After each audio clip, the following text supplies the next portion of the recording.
Welcome to Reclaiming My Family Story, Cultural Trauma and Indigenous Ways of Knowing, brought to you by the College of Arts and Sciences, the History Department, the Ohio State Newark Earthworks Center and its Indigenous Arts and Humanities Grant, and American Indian Studies at The Ohio State University.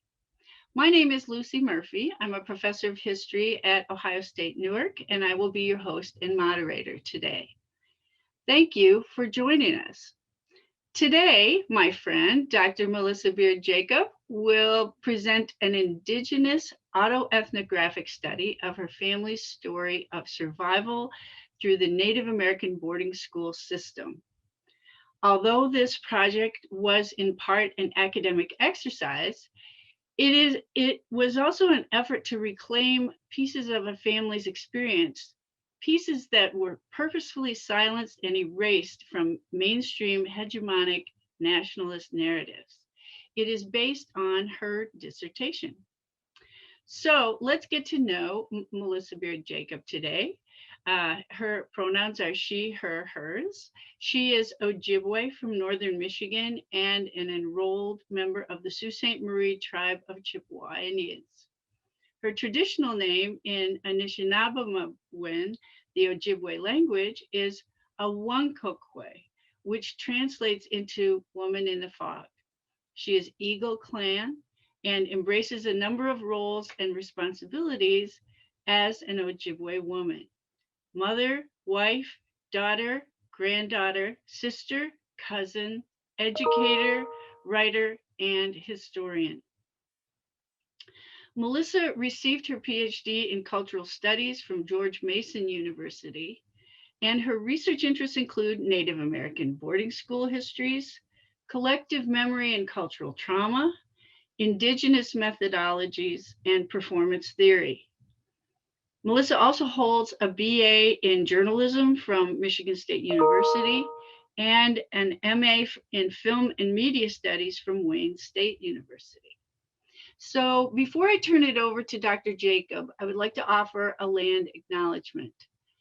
I acknowledge that the land that the Ohio State University occupies is the ancestral and contemporary territory of the Shawnee, Potawatomi, Delaware, Miami, Peoria, Seneca, Wyandot, Ojibwe, and Cherokee peoples.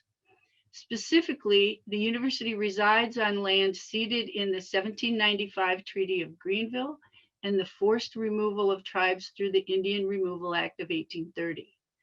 I want to honor the resiliency of these tribal nations and recognize the historical contexts that have affected and continue to affect the indigenous peoples of this land. So, with that introduction, let me mention the plan today. Dr. Jacob will speak for about 30 minutes, and then she will take your questions, and we will open things up for discussion. If you are interested in asking a question, please write it in the Q&A function at the bottom of your screen on Zoom. Now, without further ado, let me pass you over to Dr. Melissa Beard Jacob, who will take us on an exploration of reclaiming my family's story, cultural trauma, and indigenous ways of knowing. Thank you so much, Lucy. So I'm going to just take a moment here to share my screen because I do have some slides today to share with you all. Okay.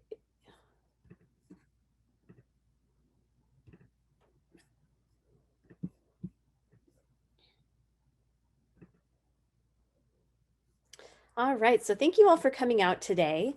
As Lucy had said, I'm going to be talking about my dissertation research, which is entitled Reclaiming My Family Story, Cultural Trauma and Indigenous Ways of Knowing. So for those of you who may or may not be familiar with the history of Native American boarding schools, many of you may have seen this image before. It's a very famous image. This is actually a Carlisle Indian Industrial Boarding School in Carlisle, Pennsylvania, and it's probably one of the most well-known Native American boarding schools here in the United States. But the slogan that came out of this time period in our history was "Kill the Indian, save the man." Now, you may or may not have heard this slogan before, but this was said by Richard Henry Pratt, who was the founder of Carlisle Indian Industrial Boarding School. And this is a point in our history, about the mid 1800s, when the United States government decided that it would be financially cheaper to put Native American children into institutions rather than genocidal warfare. So to give you a little more background on Native American boarding schools or the boarding system, it was designed to essentially destroy Native American culture, languages, and spirituality. So a very intentional choice that was made. Students had to accept Euro-American culture, the English language, and the Christian religion. And as I said, the first and most well-known boarding school was Carlisle Indian Industrial Boarding School in Carlisle, Pennsylvania. And that was established by Army officer Richard Henry Pratt. Now, there were two types of boarding schools in this system. So there were federal boarding schools, which is what Carlisle would have been included in. So it was institutions that were funded and supported by the federal government. And then there were also religious missionary schools. And many of these schools started, even before the federal boarding school system. So even as early as the 16 and 1700s here in the United States. And those were run typically by religious missionary groups, usually most likely affiliated with Catholic missionaries.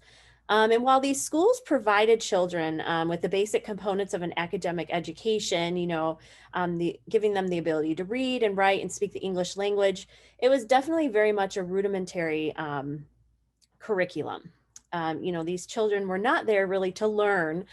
They were there to unlearn their native culture. So this photograph here, this is from the National Native American Boarding School Healing Coalition that I am a part of. This is a map to give you an idea of how many schools there were in total here. This is just in the United States. So there were many schools like this that were also in Canada, South and Central America, New Zealand, Australia, so all across the world. But here in the United States, we had over 357 schools that were identified as either a missionary boarding school or a federal Native American boarding school. And as you can see here on the map, Ohio did actually have one. It was a Shawnee missionary school. But today I'm going to be focusing my research on the state of Michigan, and particularly an industrial boarding school there in Mount Pleasant. But before I jump into my specific research, I wanted to also point out that you will see on this map here that 64 schools remain open today. And so I also often get questions from folks that say, well, wait, their schools are still open. And yes, many of them actually did stay open until the 1970s or 1980s. But there was a point when they were taken over by many tribal nations. So if we think about Haskell Indian School, those have become tribal colleges. And so we've seen a little bit of a flip in the fact that, as the tribes resumed, ownership of those places, they kind of made them into spaces where natives can come and reclaim their culture rather than be stripped of it. So I wanted to just point that out in case folks are looking at this and saying, wait, they're still open. Yes, there are boarding schools open, but they're functioning very differently than they did historically. So jumping into my research, as I said, I do embrace my project as an Indigenous autoethnographic study of my own family's story. I do see this as an academic exercise, but also a method of healing, ceremony, and reclamation. It was through the collection and synthesization of the histories of the Holy Childhood School of Jesus and the Mount Pleasant Indian Industrial Boarding School, in which I was able to create a narrative of the Michigan Indian boarding school experience that has not been told before.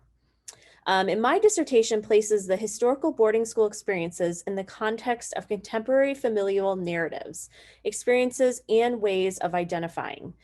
This provided insight into how the identity of my family was influenced by my own grandmother's boarding school experience.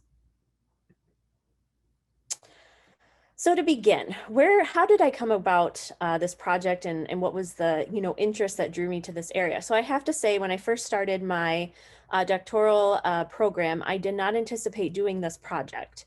But it wasn't until a family member found the black and white photo on the left-hand side um, in a group of photos and just posted it on Facebook and tagged my mom and a bunch of my aunts and said, here's your mom and your grandma Phyllis at Harbor Springs boarding school.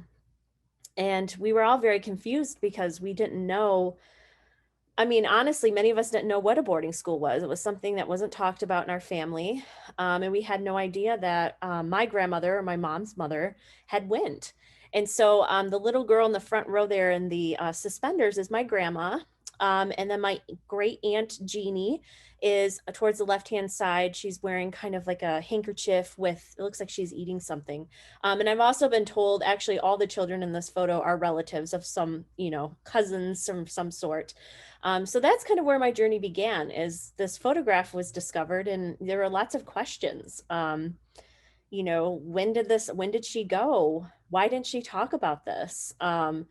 And so for me, I really took it upon myself to it was almost like I was trying to solve a mystery or put a puzzle back together of the pieces of answering some of these questions. And so as I started to do more research, um, another family member discovered another photograph, so the other black and white photo um, from Mount Pleasant Indian Industrial Boarding School. So we came to find that my great grandmother also went to boarding school. And as you can see, there are definitely clothing differences in the photograph. So this is kind of a good comparison of the missionary versus federal boarding school system. So my grandmother went to a missionary boarding school. It was a Catholic run institution. And as you can see, they did not wear uniforms. But at the Indian Industrial Boarding School in Mount Pleasant, they did. And it very much functioned like a Carlisle Indian Industrial Boarding School. So to give you kind of a better idea of where my family was coming from in terms of how they ended up at these boarding schools, is my grandmother and great grandmother were from Mackinac Island. So some of you may actually know this place as it's a big tourist, beautiful place. But lots of tourists come there every year. You have to take a ferry to get to the island. There are no cars there. But it is very much a very sacred place to my people, the Anishinaabe people. And so my Ojibwe family has lived there since the beginning of time. And this will give you kind of a visual example of seeing how far they were coming from home. So Harbor Springs boarding school, I would say, is probably closer in terms of maybe 2 hours away, but Mount Pleasant is significantly far away from Mackinac Island. It's in the state of Michigan, or central Michigan. And I think they definitely chose that place strategically in terms of attempts to separate Native children from their families and to put distance between them. So today I'm going to focus most of what I'm going to talk about on the Mount Pleasant Indian Industrial Boarding School experience. So I'm going to be talking about my great grandmother's experience, which of course feeds into my grandmother's experience, and then also my own experience. And so here you can see a photograph of, this is one of the buildings at Mount Pleasant. The children, of course, are lined up in a very military regiment style. And then the bottom photograph is myself, my sister, and my aunt. And we actually went to the grounds of the school. This is a few years back. On June 6th every year, they have an honoring, healing, and remembering event where tribal members can come, folks that may have had family that went to the school.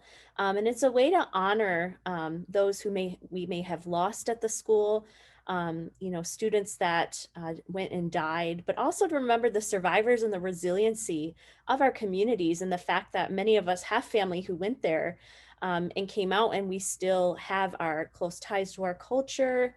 And so it was a really awesome event. I think it was definitely a very somber event as well, because going there and seeing these buildings and these spaces and trying to imagine, my great grandmother there and all the experiences she may have had. But there was a moment too when my aunt, leaned over to me and whispered and said, this is pretty amazing that we're on this land and we have, they had jingle dancers there dancing a healing dance, and folks were speaking Ojibwe. And so, excuse me, she had said that it was just a very powerful moment to be experiencing, practicing our culture out in the wide open on a space that once it was not allowed. And so it was a really, really cool to get to experience this with my family, and definitely something that I'd like to go back to, now that I have my own child, and to be able to let her experience that and kind of see how far and how resilient we are as Native people, coming out of this cultural trauma, and still remaining strong and true to our traditional ways. So here are some more historical photographs of Mount Pleasant.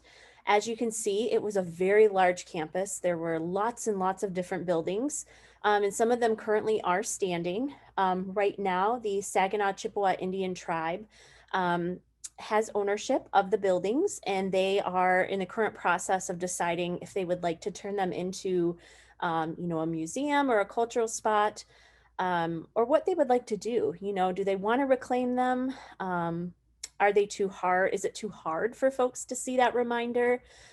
So lots of conversation that's been going on in terms of what do we do with these spaces now that they still remain. So to give you a little more information about the Mount Pleasant Indian Industrial Boarding School, it was established by Congress in 1891 in Mount Pleasant, Michigan. Native children from obviously Michigan attended, but also Minnesota, Wisconsin, and New York. Again, they provided basic academic instruction in addition to vocational and religious training. Potential courses that the children took were English language, woodworking, farming, sewing, laundry, housekeeping, Euro-American cultural courses. And as I had said, definitely a very similar structure to the Carlisle Indian Industrial Boarding School in Pennsylvania. And you often hear this narrative of, with Native American boarding schools, this history of children being taken from their homes, which there definitely was that narrative, that children were taken by the government or by Indian agents and put into these schools. But I found in my research, it was actually also very common for parents to plead with the superintendent to allow the children to attend because they felt their kids would have a better life. And it was interesting in my own family's story that this was actually my family's narrative. Is my great grandmother attended during the Great Depression. Her father had just passed away, and so her mother was a single mom raising a large number of children on Mackinac Island, where the winters are very rough, very cold. They lived in a log cabin without heat or electricity. And so for her, she felt like this was the only way her children were going to have the life she wanted for them. And so here you can see this was her application for admission to Mount Pleasant. And so, that was part of the process. So there definitely was this narrative of children being taken, but also, Native parents were put in this place to feel as though there was no other options for them. And so to give you a better idea of what their student daily schedule looked like. So this is from the 1917 Mount Pleasant Indian Industrial Boarding School annual report. And it shows you that these children, were up at 5:30 a.m. and like hour by hour, they had different activities to do. Breakfast, assembly call, physical training. And so a lot of their day was spent doing a lot of vocational training. So they tended to do a lot of, a lot of the free labor to keep the school running. So washing clothes, making food. The boys would tend the garden and the farm animals. So they had a very long day. And as you can see, they went from 5:30 a.m. and then they had, of course, in a very regiment military style, taps and lights out at 9:15.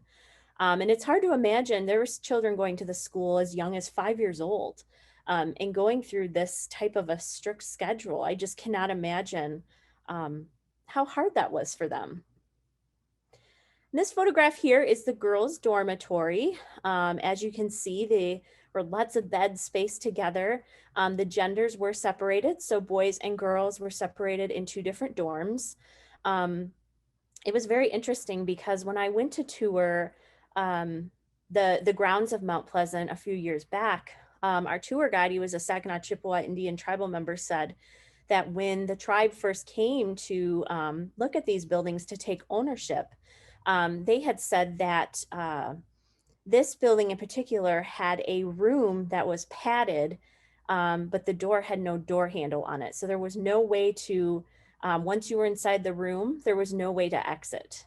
And so there were lots of really horrific stories of some of these buildings, particularly with the young girls, having spaces like this. So a padded on, and the state of Michigan told them that this was a place where they practiced their instruments. But I'm thinking that you would need a doorknob to leave the room. So I'm not, I think that was their way of trying to cover up what that space was really used for. And, you know, there were lots of stories when I did interviews about, you know, the experiences of students that attended the school. You know, girls were under a lot of scrutiny. They were very afraid of girls sneaking out, getting pregnant, meeting up with boys. And so there was a lot of supervision that happened within a lot of these gendered spaces at Mount Pleasant. Also a photograph here from a sewing class. So as I had said, lots of vocational training. So the girls were taught to sew. There actually was a domestic science cottage on campus that they would go to and learn how to cook, you know, make linens, keep house essentially. You know, there was this idea of the Victorian womanhood where Native women were taught how to be housewives, which interesting enough, once they returned to um, you know, their reservations or their traditional home life, they really weren't set up to be successful in a job because they were teaching them such gendered notions of work that many of these women went back and were kind of forced to either go into laundry or kind of mending. I know many of the women in my family, they gained a lot of sewing skills, crocheting skills. So they were able to get jobs in that field. But, you know, unfortunately, they didn't learn a lot of things that they could take with them to put them in a place to be economically successful. Again, here's a picture from the domestic science class. So this is in the cottage. As you can see, they had a large kitchen where women went to learn how to cook. They all, again, wore uniforms. It was very much a military formality in the ways that they were taught. And again, here, the laundry room. And also I would like to point out, as you can see in this photograph, all of the children's hair is cut very short. And this was common in many Native American boarding schools. Even in the photograph with my grandmother, her hair was cut short. And so this was not common, or this was not uncommon to see in many pictures from boarding schools all across the nation. And this was hard for many Native children. My great aunt actually told me that when she first went to boarding school, she was sat in a chair in a room full of all the other students and her head was shaved. And it's something that stayed with her entire life because it was not only a public embarrassment in terms of traditionally Native folks do not cut their hair. And for her, just to have it done so publicly in that way was something that she carried with her all her life.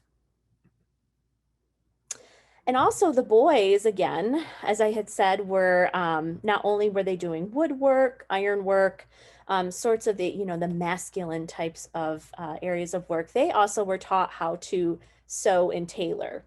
And so for many Native men that left Mount Pleasant, this also became a job option for them, especially many people from my community that came from Mackinac Island. Many of them went back to the island and worked at resorts, and they would tailor suits for rich folks that came to the island to vacation. Again, many of them worked in kitchens and cooked or cleaned at hotels and restaurants. So as you can see, the vocational skills that these kids were learning really definitely set them in a place, set them in a very social economic place. There was not any movement for them after they came out of the schools. So I want to move a little bit back into my story here. I'm going to check the time. Okay. I talk so much. I'm like, oh boy, but I'll try to be concise here as we move along with the rest of the presentation. But so these next few slides are from Indian Agent Service notes. So the Mount Pleasant Indian Industrial Boarding School closed in the mid 1930s. And this is after a report came out. Oh my gosh, I'm blanking on the name of it right now. I cannot believe this. I will have to come back to the name of the Merriam report. There we go. The Merriam report came out that basically showcased all of the horrible conditions of these federally run boarding schools. And so many of them closed in the mid 1930s. And for many of the children that were at boarding schools like Mount Pleasant, many of them were sent home, but the state of Michigan, in my family's case, sent social workers to many of these homes, particularly my family's, because it was a single parent household. And they felt that single Native women were not able to successfully care for their children. And so we were moving from a place of government run boarding schools to almost a new foster care system for Native children. So for many years after my great grandmother left Mount Pleasant, social workers were sent to their home on Mackinac Island, and they took these field notes. And it's very interesting how they describe, the family saying that they are living on a low level. They talk about, of course, they say liquor bottles are all over, that stereotype of the drunk Indian, that there were dirty dishes, saying sanitary conditions were terrible. So in their way, they were trying to make an excuse for taking my great grandmother away from her family. And of course, they were utilizing these to Western standards. And of course, our family lived together in a large household with aunties, uncles, cousins, which was not uncommon for many Native people. But as you can see here, they even commented on my great grandmother's mother, saying that she had a bad reputation in the community. And they also inputted that it was rumored that she had a social disease. So implying that she was sleeping around, was not fit to be a mother. So it's very interesting to see that these were formal government records. And they were really, truly trying very hard to take my great grandmother away. And they actually went to the point of attempting to commit her to a mental institution. They gave her a mental test, and of course, her IQ was lower because before she went to boarding school, she had not attended public school at all. And so she was behind in terms of formal education because she had not gone to school prior to that. And so at this point, after they had released this document, and I had talked to, after doing interviews with my family, there were a good few years where my great grandmother was hidden in different family pockets. So for a few months, she would live with this aunt, or she would go to live with this other aunt. So they were trying to hide her out because they really, truly wanted to take her away and put her into a mental institution. And so I think this is just an example of, even after the boarding schools closed, the government really, truly wanted to separate Native children from their families. It was a very purposeful separation, something we still see happening today. If you think about what is happening at our border right now currently between the US and Mexico. And so there were also incidents of runaway students. So my great grandmother and her brother, my great uncle, both went to school together.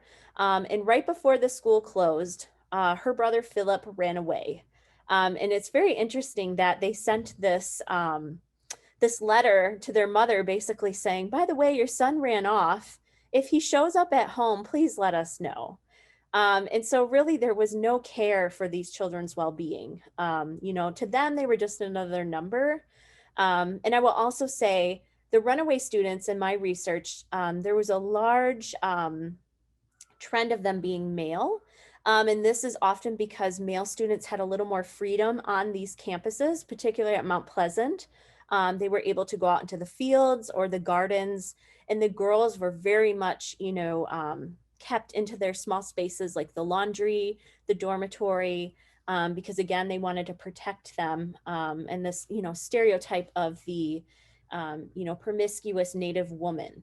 And so you often see that young men were the ones who were running away more so than often. So additionally, when I went to Mount Pleasant for the Day of Honoring, Healing, and Remembering, while we were touring the grounds, we came along this wall.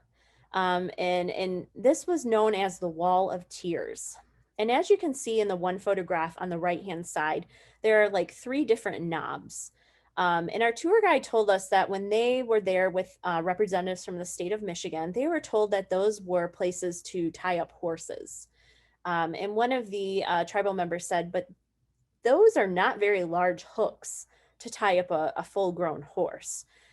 So to them, this was a place where, after they found out through interviewing former students, this is where children were put for punishment. And we would, have to think that those hooks were to tie up children. And there's also lots of carvings. You can see where they were forced to stand by the wall. Many of them carved their initials. Just a very somber place, but an example of many of the punishments that these students experienced while they were at boarding school. Additionally, not only were there a number of incidents of students being punished, there were a lot of student deaths as well. And Mount Pleasant in particular had over 250 deaths that were never accounted for. And they are actually currently working to find more information on some of these students and what may or may not have happened to them. And it's very interesting because as I was doing my own research, I found that one of our relatives was actually included on that list. So Eva May, was only 14 years old. And she would have been a great aunt of mine who attended Mount Pleasant. And she unfortunately died of encephalitis lethargica. And she unfortunately was returned to the family and is buried in the family plot on Mackinac Island. But she is listed as one of those students that they need more information on. So, we don't really know what happened, if she was either just sick and passed away. This actually was following the Spanish influenza as well, epidemic. So there could have been some aftermath if she had gotten sick, different medical worries. But in many of these instances, some of these students died and their families did not know. They did not receive word. They weren't able to bury them. So fortunately enough, with our family, we were able to bury her on Mackinac Island with the rest of the family remains. But it's sad to think how many families did not get closure after their loved one passed. So to conclude here, I just have a couple statements of findings I'd like to share. So through my research, I found that Native American boarding schools were a part of the continuous settler colonial desire to acquire all Indigenous lands. Dismantling Anishinaabeg identities and cultural traditions was done through the formal separation of families and the interruption of parenting and child rearing. The assimilative and abusive influences of the boarding school experience dramatically impacted not only the self-esteem and cultural identity of an individual student, but the collective identities of their community and their future children and grandchildren. It is through this intergenerational experience, that many Native Americans have forgotten their language, their cultural practices, and their ancestral histories. They lost the ability to understand what it needs to be Anishinaabeg. It is through the sharing of boarding school histories and stories that's a way for Native Americans to reclaim and recover a sense of agency that their ancestors were once denied through the process of settler colonialism and assimilation. And part of this recovery process is simply knowing and acknowledging the collective history of one's family and tribal community. It is through collective memory that a group identity develops and provides space to heal from the loss of collective cultural practices and traditional language. And the boarding school survivor testimonies assist in providing intergenerational healing among families, which is crucial and important as the children and grandchildren Survivors are often more withdrawn and distant from the evolving collective narrative. And so I wanted to end here with sharing some photographs of my family and honoring our 4 generations. Well, now 5 that I have a daughter, 5 generations of Anishinaabeg, right? So I have my grandmother and great-grandmother, my great-grandmother, my mom and my grandma, and then me and my grandma.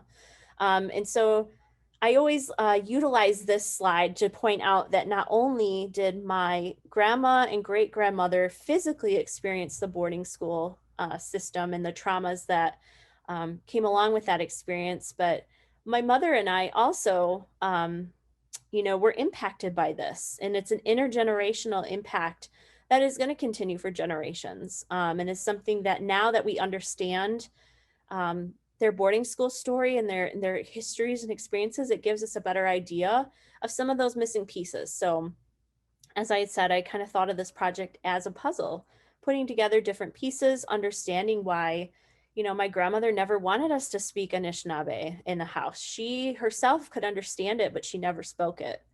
Just all these different little things coming together. I think we understand a lot more now, and are thankful for the pieces of our culture that were still passed to us through the generations, despite this immense trauma that many generations of our family experienced.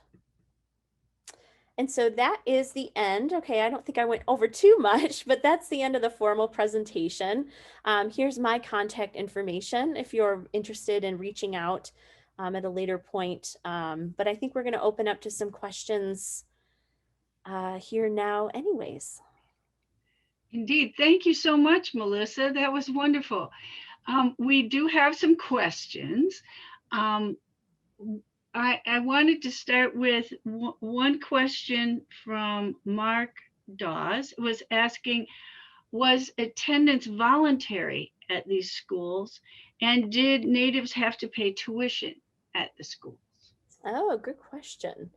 So yes, attendance was voluntary, but I will say there were instances, depending on the region. I will say in Michigan, there were not students being, forcibly taken, but I have heard of stories in other states where different missionary schools, children were taken, and the Indian agent said, if you don't give us your children, we're not going to give you your rations for the next few months. And so they were at this point of like, well, we need to survive.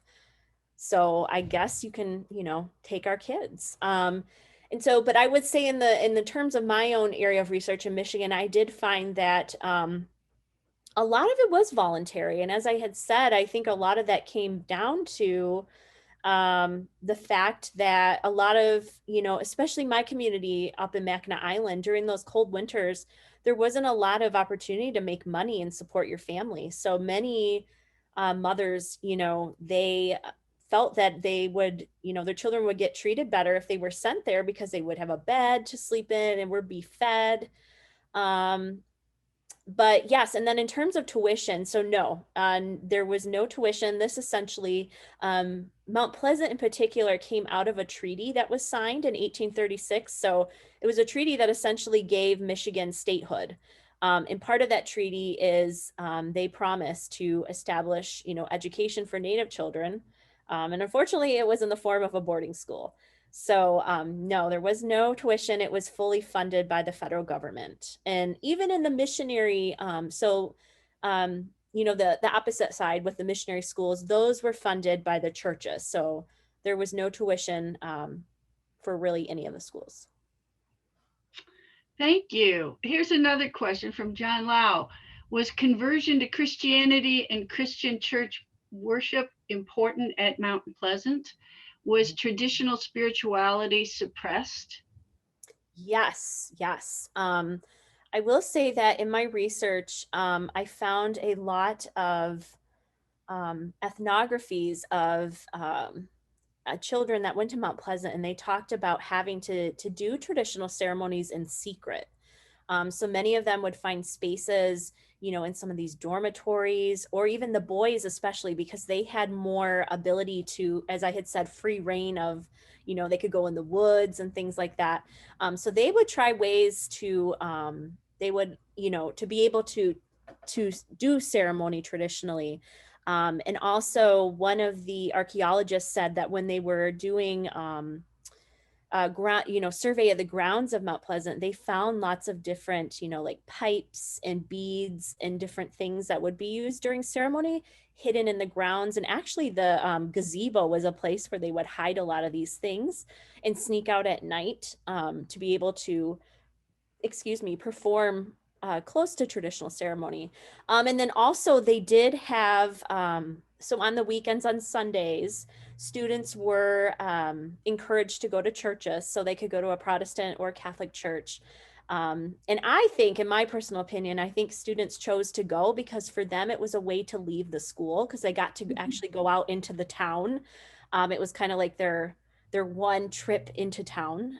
So to me, I think a lot of the children decided to do it just so they could get out of the campus and kind of explore. But yeah, I definitely would say that Mount Pleasant definitely suppressed traditional spirituality and did encourage, Christian worship just as much as the missionary schools. Thank you.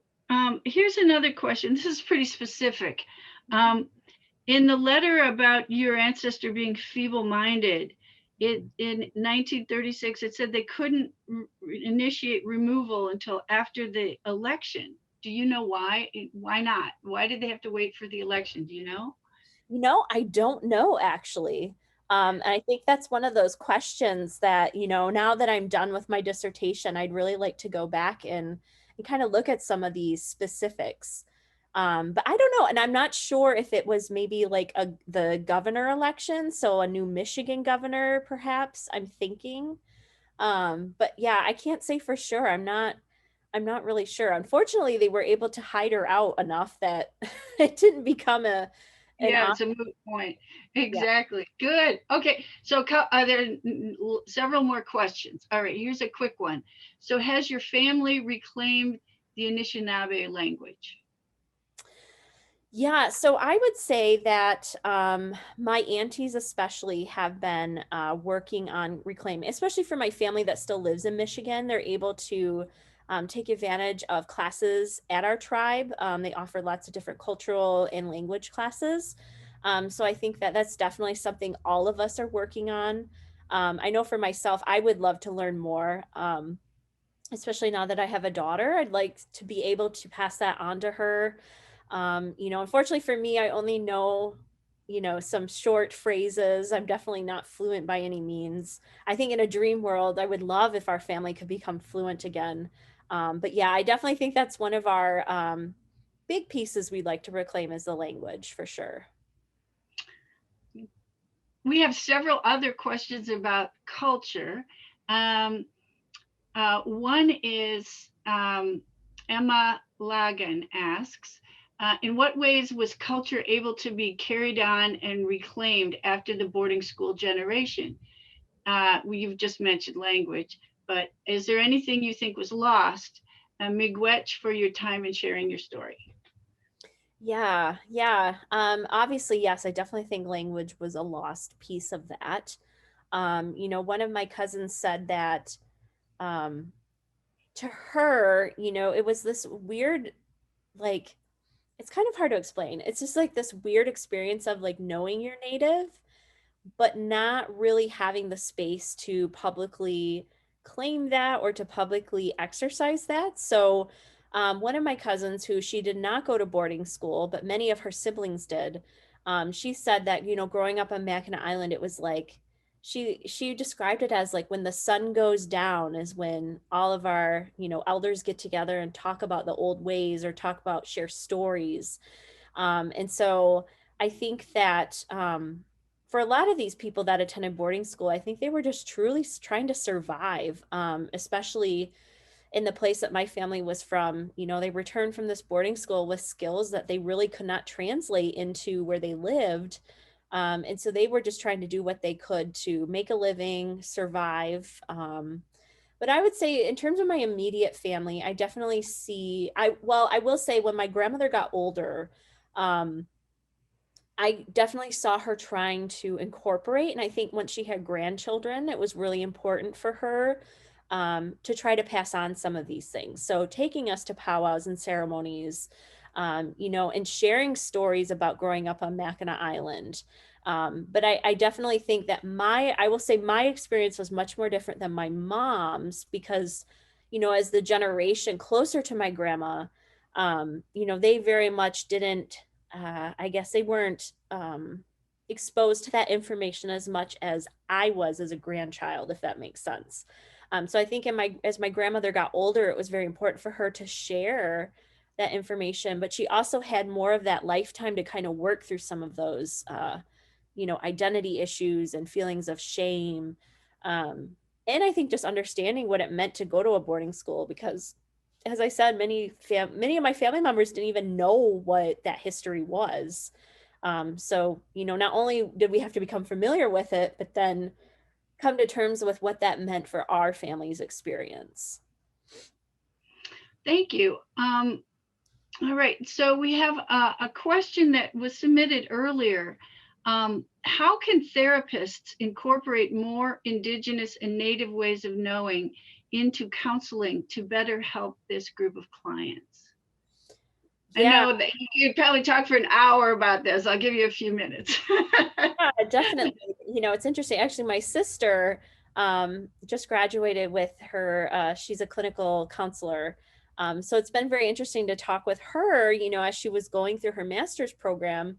And she really tried to utilize and bring in traditional culture into the Of course, she was the only Native student too. So she was kind of managing that, but also wanting to come out and be able to practice as a counselor in traditional ways. And so I think as an Indigenous woman, for me, I think the number one thing is just to have someone who understands some of the cultural nuances of what it means to be an Indigenous person. I hear, especially from a lot of my students here at Ohio State that go to the counseling services on campus, that's one of the hard parts is there is no Native counselors to really truly understand some of those cultural specific needs.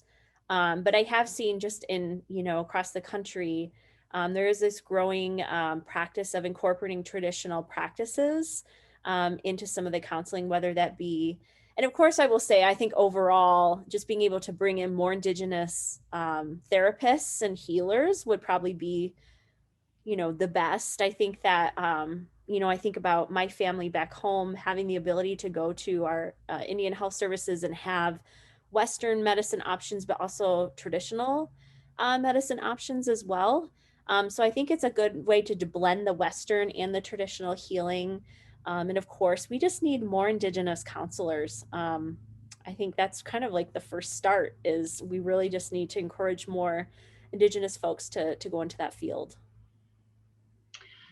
Thank you for that. We had a couple more questions about intergenerational trauma.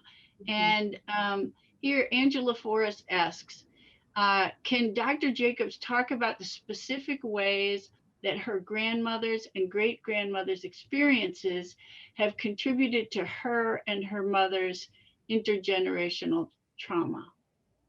Yes, definitely. It's been really interesting since we kind of discovered, I guess, this part of our family story. And my mom would always say, as a child, um, growing up, when they would misbehave, my grandmother would always say, well, if you don't shape up, I'm going to send you to Harbor.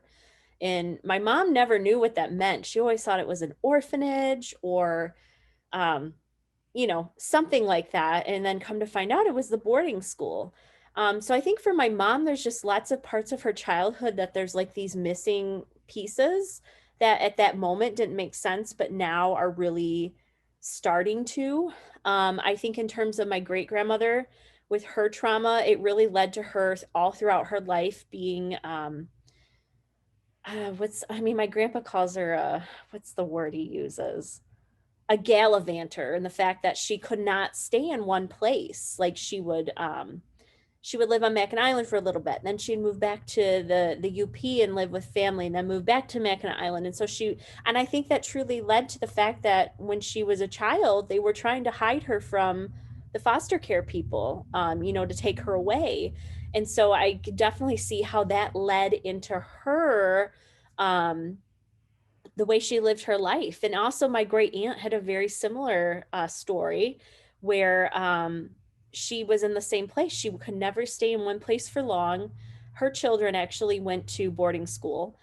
So my mom actually is kind of the, I guess, what's the word? She was kind of the exception. My grandmother didn't send my mom and her siblings to boarding school, but yet her sister did, and was somewhat of an absent mom. And so I kind of see with everyone that went to boarding school, it truly affected their ways of parenting, their kind of sense of belonging, and kind of skipping and not being able to stay in one place for long.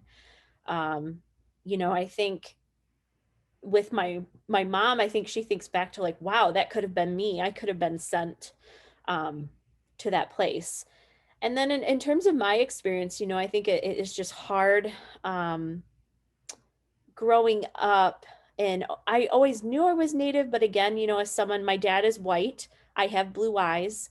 And there's often these identity questions of like, well, how Native are you? And how are you, and so not only navigating those identity issues, but then having the boarding school experience on top of that, looking back, I can see a lot of the connections, and how that has greatly impacted, how I identify. It took me a very long time, to be comfortable in saying I was Indigenous because of all the comments that people, based on their perception of what a Native person was. So yeah, I think in just a short and sweet explanation, there's definitely the trauma has surfaced in many ways for many people in my family. Thank you. Someone is thanking you, mentioning her own grandmother who would not use the language, her indigenous language, um, and is thanking you for your presentation. I'll send you the email. And she asks, did the education of the children stop if the family chose to keep them from going to boarding school? So was there any education if they didn't go to the boarding school? I think it really depended on the part of the state they lived in. So I know that in terms of Mackinac Island, they did end up opening a public school there. So some of my family was able, after the boarding school closed, they were able to continue going to school on the island. Um, but I think just throughout Michigan, in terms of the other Native students, I think it really just depended on where they lived and if they lived close enough to a school or a public school. So I think it was kind of a very situational experience. I know with my grandmother, she only went to school until 8th grade, and then she just was like, nope, I'm done. And I think a lot of that, again, was contributed to her boarding school experience. Like, I think education for her was just, it was tarnished. Like, she just didn't really want anything to do with it because of what she had experienced. And then actually, I don't think my great grandmother, I think she had maybe a 4th grade education. So again, another experience of, I think a lot of them lost interest in school because of their experiences. And then again, I think it just depended on if they had the ability to get to a school or if it was close to their home. Thank you. I think we've covered most of the questions here. And so I want to thank you so much, Melissa. Melissa, do you want to just mention briefly what you do as an intercultural specialist? Sure. Yeah. So, as one of the intercultural specialists at the Student Life Multicultural Center, I oversee our Native American and Indigenous student initiatives. So, all throughout the academic year, we offer lots of different programs. One of our largest is the Alternative Thanksgiving event in November. And obviously, we usually have lots of Native American Heritage Month programming in November as well. But I also work with 2 student organizations on campus. The Native American Indigenous Peoples Cohort, and then the American Indian Science and Engineering Society. So definitely a very rewarding role in that I get to work very closely with a lot of our Native and Indigenous students on campus. And we have lots of different programs all throughout the year. So definitely make sure to visit our website, mcc.osu.edu. And we have a whole calendar of events. So, and feel free to contact me anytime with any questions. Yeah. Well, thank you very much.